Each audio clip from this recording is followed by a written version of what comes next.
몇 해 전 다급한 표정의 의뢰인 한 분이 제 사무실 문을 열고 들어왔습니다. 평범한 직장인이었는데 어느 날 갑자기 폭행 혐의로 경찰 조사를 받게 된 분이었죠.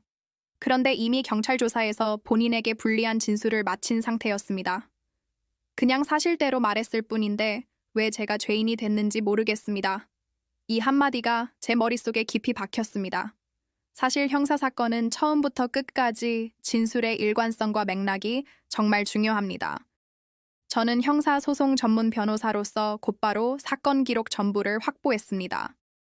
그리고 첫 진술 당시 조사관의 질문 방식부터 진술 조서의 문맥이 왜곡된 부분은 없는지 아주 꼼꼼하게 검토하기 시작했습니다. 아니나 다를까 조사 과정에서 의뢰인의 일부 발언이 과장되거나 앞뒤 맥락 없이 인용된 부분이 확인되었습니다. 저는 이 부분을 바로잡는 데 모든 노력을 쏟았습니다. 동시에 현장 CCTV를 확보하고 주변 목격자들의 진술을 수집해서 객관적인 증거들을 모으기 시작했죠. 진술서를 다시 작성할 때는 불필요한 감정 표현은 철저히 빼고 실제 상황이 시간대별로 어떻게 흘러갔는지 그리고 왜 그런 행동을 할 수밖에 없었는지를 중심으로 논리를 정리했습니다. 재판 단계에서는 피해자의 선행 도발과 자기 방어의 정당성을 핵심적으로 주장했습니다. 당시 의뢰인이 손에 들고 있던 물건이 과연 흉기로 오해받을 만한 것이었는지, 충돌 상황이 얼마나 급박했는지, 그리고 제3자가 개입했을 가능성은 없었는지 등 세부적인 쟁점들을 과거 판례와 하나하나 대조하며 분석했습니다. 공판 중에 검찰은 여전히 의뢰인의 폭행 의도를 강하게 주장했지만 저희는 증거가 부족하고 정황이 불명확하다는 점을 근거로 치열하게 반박했습니다.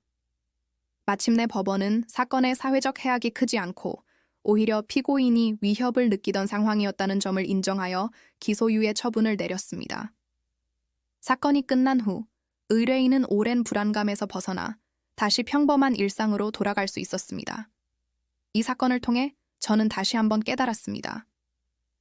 형사사건에서 단 한 줄의 진술이 한 사람의 인생을 통째로 바꿀 수 있다는 사실을요.